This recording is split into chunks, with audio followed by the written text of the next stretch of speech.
सबसे सटीक विश्वसनीय तरीके से जिम्मेदारी निभाना। निडर हो आपके लिए।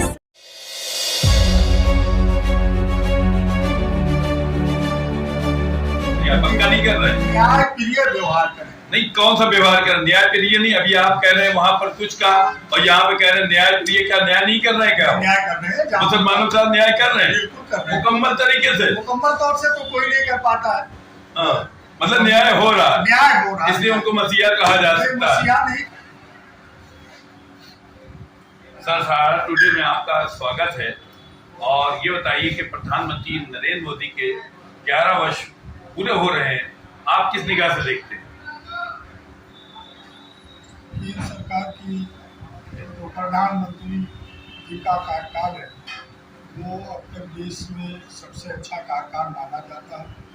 चाहे किसानों की पेंशन योजना हो, चाहे जो है किसानों के गन्ने का भुगतान का मामला हो, किसान हित में जो उन्होंने मजदूर हित में जो कार्य किया है वो निश्चित रूप से प्रशंसनीय है। और उन्होंने जो लोगों का मनोबल बढ़ाया, खास करके लगातार जो आतंकवादियों का हमला भारत को होता था, जिस तरीके से उन्होंने पाकिस्तान को सेना के द्वारा मुंहतोड़ जवाब दिया है, देश की जनता उनकी प्रशंसा कर रही है। और मैं तो मानता हूँ कि नरेंद्र मोदी जी का कार्यकाल अच्छा कार्यकाल के रूप में देखा जाता है। इस तरह से भारत की राजनीति जो अंदरूनी तौर पर है, उसको किस निगाह से देखते हैं? भारत की जो राजनीति है वो निश्चित रूप से हर आदमी सत्ता के शिखर तक पहुंचना चाहता है। भारतीय जनता पार्टी ने भी एक रास्ता चुना, वो रास्ता था हिंदुत्व का रास्ता था। राम मंदिर के माध्यम से उन्होंने पूरे देश में जो हिंदुओं के बीच में अपनी लोकप्रियता बनाई, दूसरे विपक्षी नेता उसका जो है जोड़ तोड़ नहीं कर पाए और इसलिए वो हाशिए पे चले गए। और माननीय नरेंद्र मोदी के नेतृत्व में ये देश जो खास करके भारतीय जनता पार्टी से लोगों का जुड़ाव होता गया और वो लगातार जो है सशक्त और मजबूत होते चले गए। मुसलमानों में जो है प्रधानमंत्री नरेंद्र मोदी की छवि को किस तरह से देखते हैं? क्योंकि मुसलमानों का जो चोटी का नेता है वो भारतीय जनता पार्टी में है ही नहीं, गली कूचे के नेता है और वो चाहते हैं कि हमको बड़ा सा बड़ा पद मिल जाए। क्योंकि तमाम राजनीतिक दलों के, चाहे सपा हो, चाहे बसपा हो, चाहे कांग्रेस हो, चाहे जनता दल हो या टीएमसी हो, इन लोगों ने मुसलमानों के बीच में ऐसी भावना पैदा कर दी है कि भारतीय जनता पार्टी मुसलमानों के लिए छूट व दुश्मन है। जबकि जो उनकी सरकारी योजना हो, चाहे वो राशन का मामला हो, चाहे मकान बनाने का मामला हो, चाहे वो शौचालय का निर्माण का मामला हो, जो उपलब्धियां हैं वो लगभग बराबर सा मिल रहा है। हमने अभी गांव का सफर किया हूँ, 14 दिन होकर के आया हूँ। 3.5 लाख रुपया नगर पंचायत में मुसलमानों को मकान बनाने के लिए मिल रहा है और उसका परसेंटेज लगभग 20% है। जबकि ये किसी भी सरकार में ये जो भी योजनाएं लागू होती थी तो उनके दल के जो मुस्लिम होते थे उनको तो लाभ मिल जाता था, लेकिन आम मुसलमानों को लाभ नहीं मिलता था। भारतीय जनता पार्टी की सरकार में आम मुसलमानों को लाभ मिल रहा है, जो नेता है उनको लाभ नहीं मिल रहा, इसलिए वो लगातार जो है भारतीय जनता पार्टी का विरोध कर रहे हैं। मेरा अपना व्यक्तिगत मानना है कि कांग्रेस हो या सपा हो या बसपा हो, जो उन्होंने मुसलमानों के हित में काम किया उसका उन्हें श्वेत पत्र जारी करना चाहिए और ये बतावे कि हमने क्या काम किया। और अगर काम नहीं किया तो फिर अनावश्यक हमारे समाज को या मुस्लिम समाज को गुमराह नहीं करना चाहिए। जो सही और अच्छा काम करे उसको वोट देना। मुस्लिम समाज में ये है कि भारतीय जनता पार्टी को लेकर ये होता है कि मुस्लिम दुश्मन है। क्या मानते हैं भाजपा मुस्लिम दुश्मन है? नहीं, मैं व्यक्तिगत तौर पे तो नहीं मानता हूँ। जो लोग मानते होंगे क्यों नहीं मानते आप? क्या है? हम इसलिए आप कोई अलग है क्या? मैं उस समाज से इसलिए रहूँ कि चूंकि मैं 11 साल कानपुर विश्वविद्यालय के छात्र नेता के रूप में काम किया हूँ। डीएवी कॉलेज में 32,000 हमारे बहुसंख्यक समाज के छात्र थे, उसमें से मात्र 100 मुस्लिम था और लगातार मुझको 800, 850, 900 वोट जो हमारे हिंदू भाइयों का मिलता था, हिंदू छात्र भाइयों का, तो मुझको लगता है कि ये काम करने और ना करने के ऊपर डिपेंड है। हम कहीं नेतृत्व नहीं करते हैं, जहां हम नेतृत्व करते हैं तो समाज हमें भी देखता है। मैंने डीएवी कॉलेज से कानपुर विश्वविद्यालय तक नेतृत्व किया, तो मैंने देखा उन 11 सालों में मैंने जिसको चाहा उसको अध्यक्ष और महामंत्री डीएवी कॉलेज में बनवाया। इसलिए ना अछूत है और ना दुश्मन। मेरा प्रश्न इतना है, क्या भारतीय जनता पार्टी मुस्लिम दुश्मन है? नहीं, बिल्कुल नहीं है, मैं नहीं मानता। नहीं मानते।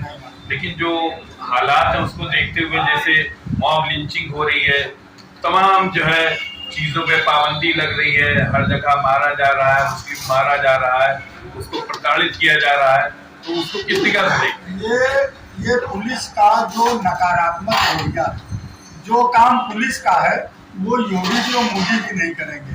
मॉब लिंचिंग को रोकना पुलिस का काम है, और कहीं भी योगी जी ये नहीं कह रहे हैं कि मुसलमानों का उत्पीड़न हो, लेकिन पुलिस अपना नंबर बढ़ाने के लिए चाहे मॉब लिंचिंग का मामला हो, चाहे पशु तस्करी का मामला हो, चाहे लव जिहाद का मामला, इसमें पुलिस बढ़ चढ़ करके मुसलमानों का उत्पीड़न कर रही है।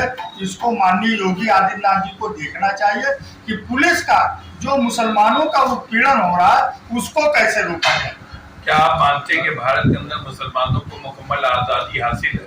बिल्कुल, पूरे तौर पे जो संविधान 26 जनवरी 1950 को हमें मिला है, उसमें जो अधिकार तिवारी जी, शुक्ला जी, पाड़े जी और ठाकुर साहब यादव जी को, वही अधिकार मुसलमानों को दिए।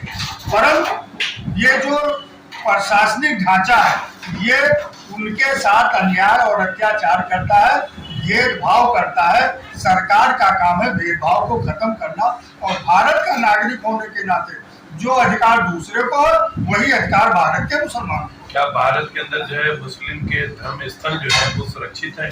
बिल्कुल सुरक्षित है। कुछ जगहों को छोड़ करके जो विवादित है, जहाँ पर ऑलरेडी मुकदमा चल रहा है, उनको छोड़कर सुरक्षित है, और यदि नहीं सुरक्षित है तो उसका भी संविधान में संशोधन हुआ है। 91 में एक विधेयक आया है जिसमें 15 अगस्त 1947 में जो धार्मिक स्थल जैसे थे वैसे बने रहे, परंतु पुलिस के नकारात्मक रवैये की वजह से कुछ उपद्रवी लोग उसको गिराने का भी काम करते हैं और उसको जो है विध्वंस करने का काम करते हैं। ये पुलिस का काम है कि ऐसे कार्यों पर अंकुश लगाए और उसे रोके। भारतीय जनता पार्टी में मुस्लिम नहीं जुड़ रहा है, लेकिन अब जुड़ना शुरू हुआ है, इसकी क्या वजह मानना है? जो भारतीय जनता पार्टी का काम है वो मुसलमानों को जोड़ने का काम कर रहे हैं। उनके यहाँ कुछ ऐसे भी नेता है जो मुसलमानों के खिलाफ बयानबाजी करते हैं, जबकि पार्टी जैसे अभी नुपुर शर्मा का मामला रहा, नुपुर शर्मा ने मोहम्मद साहब की शान में गुस्ताखी की और उसके लिए उन्होंने अपनी पार्टी से इतने पीछे वाले लाइन में भेज दिया कि आज तक पिछले 1 साल में मैंने उसका नाम ही नहीं सुना। हालांकि उसको FIR दर्ज करके उसे जेल भेजा जाना चाहिए, क्योंकि किसी भी धर्म के मानने वालों का उनका जो सबसे बड़ा मानने वाला स्थान होता है, या जिसको भी वो सम्मान की दृष्टिकोण से देखते हैं, उसके पर किसी को भी, चाहे राम हो, चाहे कृष्ण हो, चाहे मोहम्मद साहब हो, चाहे प्रभु ईसा मसीह हो, इस पर किसी भी व्यक्ति को कमेंट नहीं करना चाहिए। इससे विद्वेष की भावना फैलती है और आपसी मनमुटाव होता है। बकरीद को लेकर तमाम तरह की चर्चाएं चल रही हैं और ये भी हो रहा है कि उसमें पाबंदी लगा देना चाहिए, कुर्बानी पाबंदी लगा देना चाहिए। भाजपा के ही नेता बोल रहे हैं, तो क्या ये मुस्लिम दुश्मनी नहीं है? ये भारतीय जनता पार्टी के वे लोग हैं जो भारत के संविधान को पढ़ा नहीं। योगी जी लगातार ये बयान दे रहे हैं कि जिस परंपरा के अनुसार कुर्बानी होती थी उसी परंपरा के अनुसार कुर्बानी होगी। पुलिस उसमें सकारात्मक रोल अदा करेगी, उसको नकारात्मक रोल में नहीं ले जाएगी। और मेरा उत्तर प्रदेश के मुख्यमंत्री से और खास करके DGP से, उत्तर प्रदेश चीफ सेक्रेटरी से मैं मांग करता हूं कि परंपरागत जिन स्थानों पे कुर्बानियां होती थी वहां पर हो और उसी परंपरा को कायम रखा जाए। कोई नई परंपरा मुसलमान डालना नहीं चाहता है, परंतु पुलिस लगातार ये बताती थी यहाँ नहीं होता था। पुलिस 1 साल के लिए आती, 6 महीने के लिए आती, 2 साल के लिए आती, उसे कैसे पता है कि यहाँ कुर्बानी होती थी कि नहीं होती? ये तो वो व्यक्ति तय करेगा जो इस इलाके में रहता है। पार्षद तय करेगा, विधायक तय करेगा, सांसद तय करेगा कि यहाँ कुर्बानी होती है तो कुर्बानी होनी चाहिए। क्या मानते हैं कि नरेंद्र मोदी और योगी आदित्यनाथ मुसलमानों के मसीहा हैं। नहीं, मैं मसीहा के तौर पे नहीं मानता, लेकिन मैं ये मानता हूँ कि चूंकि उनका कोई बहुत ज्यादा नकारात्मक रोल नहीं रहता है, क्योंकि वो मसीहा ही तो हो गए, तो नहीं रहता है। जब नहीं रहता है तो मसीहा हो गए। मसीहा वो होता है जो हर तरीके से वो हमारे साथ न्यायोचित व्यवहार करे। कच्चा व्यवहार कर रहे हैं क्या? पक्का नहीं कर रहे हैं। न्याय प्रिय व्यवहार करे। नहीं, कौन सा व्यवहार कर? न्याय प्रिय नहीं। अभी आप कह रहे हैं वहां पर कुछ का, और यहाँ पे कह रहे हैं न्याय प्रिय। क्या न्याय नहीं कर रहे हैं? क्या न्याय कर रहे हैं, मुसलमानों के साथ न्याय कर रहे हैं? बिल्कुल कर रहे हैं, मुकम्मल तरीके से। मुकम्मल तौर से तो कोई नहीं कर पाता है। मतलब न्याय हो रहा है, न्याय हो रहा है, इसलिए उनको मसीहा कहा जा सकता है। मसीहा नहीं कहा जा सकता है। मसीहा का मतलब होता है जो हर तरीके से, हम तो भारत के नागरिक होने के नाते जो मुझे अधिकार प्राप्त है वो मैं माननीय प्रधानमंत्री और मुख्यमंत्री जी से चाहता हूँ। हम उनको मसीहा के तौर पे ना देखता हूँ, और न हाँ देश के मुख्यमंत्री एक है और एक जो है देश का प्रधानमंत्री है, दोनों लोग